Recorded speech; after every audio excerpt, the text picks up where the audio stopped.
George's Marvellous Medicine, Chapter 15. Goodbye, Grandma. There's still something you've left out, Mr. Cranky said. I can't think what it could be, George said. Give it up, Mrs. Cranky said. Pack it in. You'll never get it right. Mr. Cranky looked very forlorn. George looked pretty fed up too. He was still kneeling on the ground with the spoon in one hand and the cup full of medicine in the other. The ridiculous tiny brown hen was walking slowly away. At that point, Grandma came striding into the yard. From her enormous height, she glared down at the three people below her and she shouted, "What's going on around here? Why hasn't anyone brought me my morning cup of tea? It's bad enough having to sleep in the yard with the rats and the mice, but I'll be blowed if I'm going to starve as well. No tea, no eggs, and no bacon, no buttered toast." "I'm sorry, Mother," Mrs. Cranky said.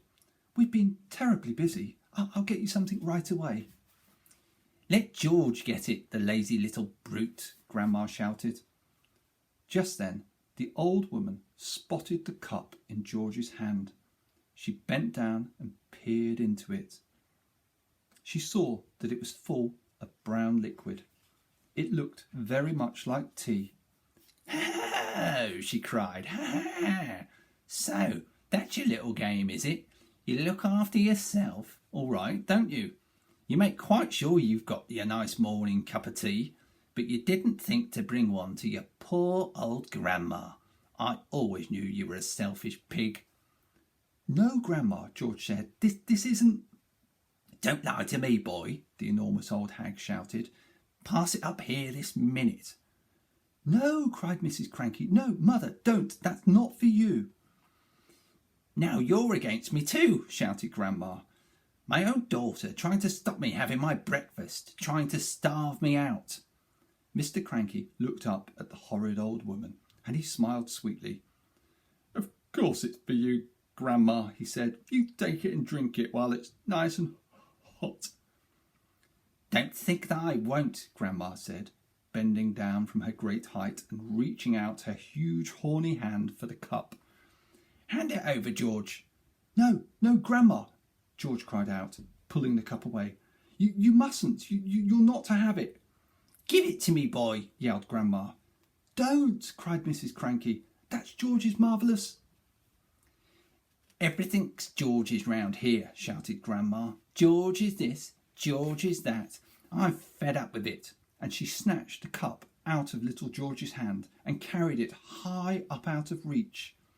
"Drink it up, Grandma," Mr. Cranky said, grinning hugely. "Lovely tea." No, the other two cried. No. But it was too late.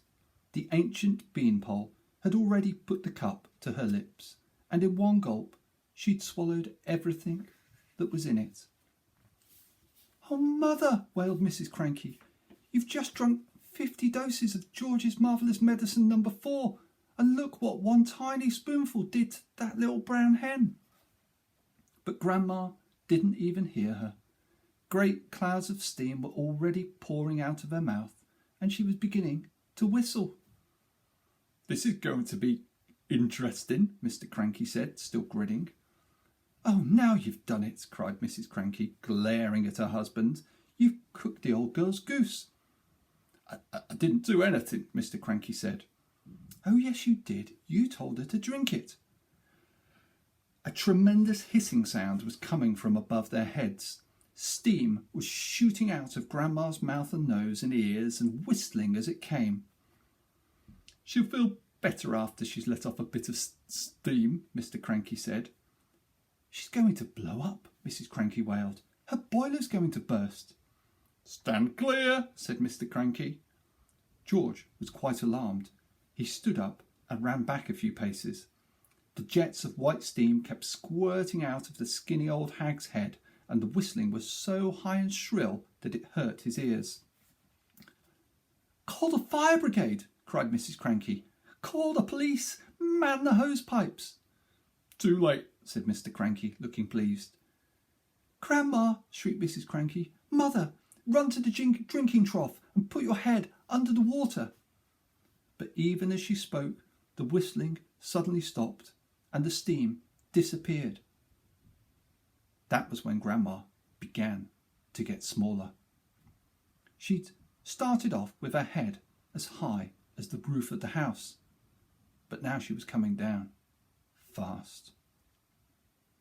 "Watch this, George," Mr. Cranky shouted, hopping around the yard and flapping his arms. "Watch what happens when someone's had 50 spoonfuls instead of one." Very soon, Grandma was back to normal height. "Stop," said Mrs. Cranky. That's just right." But she didn't stop. Smaller and smaller she got. Down and down she went.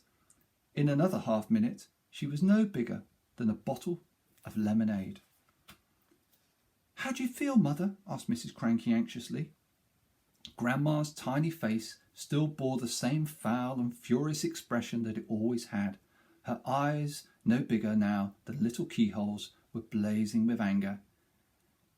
"How do I feel?" she yelled. "How do you think I feel? How would you feel if you'd been a glorious giant a minute ago and suddenly you're a miserable midget?"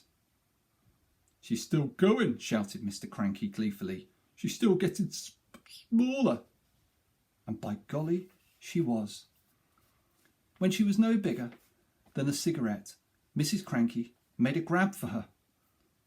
She held her in her hands and she cried, "How do I stop you from getting smaller still?" "You can't," said Mr. Cranky. "She's had 50 times the right amount." "I must stop her," Mrs. Cranky wailed. "I can't hardly see her as it is." "Catch hold of each end and pull," Mr. Cranky said. By then, Grandma was the size of a matchstick, and she was shrinking fast. A moment later, she was no bigger than a pin. Then a pumpkin seed. Then something smaller. Then... "Where is she?" Mrs. Cranky said. "I've lost her." "Hooray!" said Mr. Cranky. "She's gone. She's completely disappeared," said Mrs. Cranky. "That's what happens if you're grumpy and bad-tempered," said Mr. Cranky. "Great medicine of yours, George." George didn't know what to think. For a few minutes, Mrs. Cranky kept wandering round with a puzzled look on her face, saying, "Mother, where are you? Where have you gone? Where have you got to? How can I find you?" But she calmed down quite quickly, and by lunchtime she was saying, "Oh well, I suppose it's all for the best, really. She was a bit of a nuisance around the house, wasn't she?" "Yes," said Mr. Cranky, "she most certainly was." George didn't say a word. He felt quite trembly. He knew something tremendous had taken place that morning. For a few moments he touched with the very tips of his fingers the edge of a magic world.